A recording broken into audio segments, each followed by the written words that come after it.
Notre immersion ce soir nous emmène en croisière. Leur succès n'est pas une nouveauté, mais elles ont longtemps été réservées à un public plutôt âgé. Seulement depuis quelques temps, les compagnies ont fait le choix de diversifier leur offre en proposant des voyages thématiques. Histoire, littérature, gastronomie ou encore, vous allez le voir, science. À bord, Agnès Monteux, Lou Krikorian et Ziden Berkous.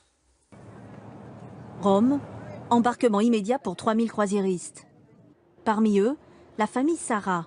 Louise, 12 ans, et ses parents ont choisi une croisière pas comme les autres.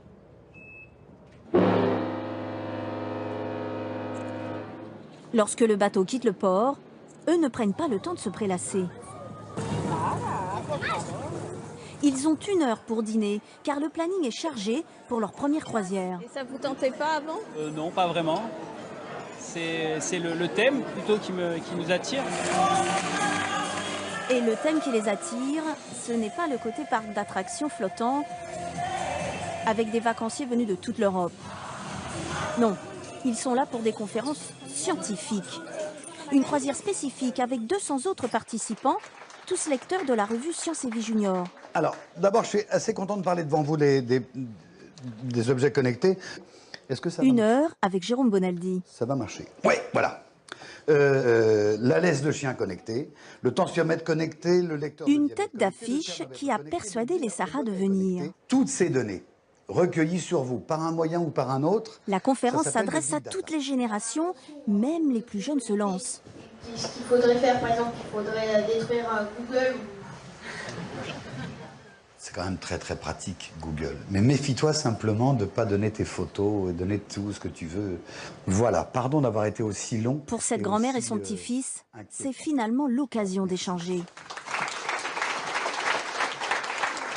Ça l'intéresse d'autant plus, si vous voulez, que tout ce qui concerne l'informatique, je crois que les jeunes, ça les passionne, quoi. Oh, le cliché. Non, c'est un cliché, ça, je suis désolée. Hein. Tous les jeunes ne sont pas passionnés par l'informatique. Hein. Ah non? Ah non. Mais j'étais persuadée que Eh ben, c'est un cliché. C'est un cliché. Bon, alors. Après la conférence, l'avantage, c'est aussi de parler directement avec les intervenants. Ce que les gens ne voient pas, et si vous voulez investir à long terme, n'achetez pas Saint-Tropez. Parce qu'à long terme, la Méditerranée se rapproche, 1 centimètre par an à peu près. Des échanges teintés d'humour ou très savants, comme avec l'anthropologue Pascal Pic du Collège de France. Et ça, c'était une des zones de migration des Homo erectus pendant les périodes glaciaires, comme les voies de mer à tabac. De toute façon, cet endroit-là a été sec pendant de nombreuses années. Il y en a qui peuvent passer par. Ils sont passés par là aussi. On se croise, on s'est croisés dans le train en allant à Rome, on se croise dans le bus, voilà. Puis on se rend compte que c'est des gens qui sont très accessibles et qui sont super sympas. Ouais. Les notions de temps n'est pas le même. On est pris en charge, on est dans un cocon et on est du coup, je pense, plus disponible. Les croisières thématiques, une spécificité française qui a le vent en poupe. Là, c'est une croisière musicale. Thématique nostalgique, avec Hervé Villard.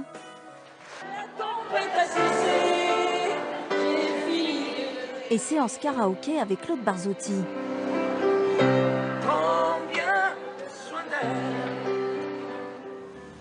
Autre lieu, autre décor, une croisière aventure pour découvrir le Grand Nord. Des formules à tous les prix.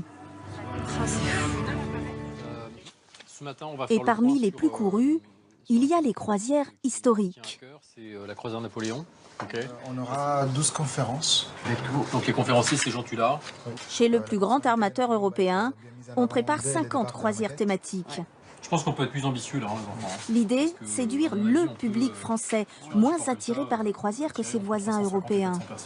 On est à 0,9% de Français qui choisissent la croisière sur la totalité de la population. On est à 1,5% en Italie, on dépasse les 2% au Royaume-Uni. Pour rattraper ce retard, les armateurs veulent attirer un public plus jeune, comme sur notre croisière scientifique.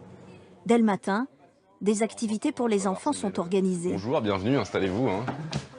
On obtient 2 cylindres. Oh, c'est extraordinaire, vous êtes trop fort. Un cours de maths. Je suis ici, je suis donc a priori au-dessus, et je ne lève à aucun moment le doigt, à aucun moment, et pouf, je suis en dessous. Animé par un spécialiste du Palais de la Découverte. Et je refais un tour, et hop, je suis revenu au-dessus, ce qui veut dire qu'il n'y a pas de dessus et de dessous, il n'y a bien qu'une seule face. Allez, hop. En échange, il est invité sur la croisière avec sa famille. D'autres intervenants peuvent être rémunérés. J'ai dit Jusqu'à 5 000 €. Bon, c'est un peu galère. Un cours de maths didactique et ludique, de quoi convaincre les jeunes. On cherche et tout. Et comme ça, enfin, ça occupe. Et toi, ça te plaît? Oui. Ça fait un peu des petites expériences. Ensuite, on peut montrer à nos parents et leur poser un mal de crâne pas possible. Et ça aussi, c'est sympa. Pour les parents de Louise, pas de maux de crâne. Eux aussi sont contents. Ils ont payé 1 000 € par personne, environ 10% de plus que pour une croisière classique. C'est vrai que le fait d'être encadré, c'est bien. Peut-être que toute seule, j'aurais un peu du mal pour m'intégrer dans une croisière comme ça. Il y a beaucoup de monde. Mais malgré tout, ils se sont pris au jeu. Le plaisir d'une nouvelle escale, chaque jour. Aujourd'hui, Palerme s'offre à eux.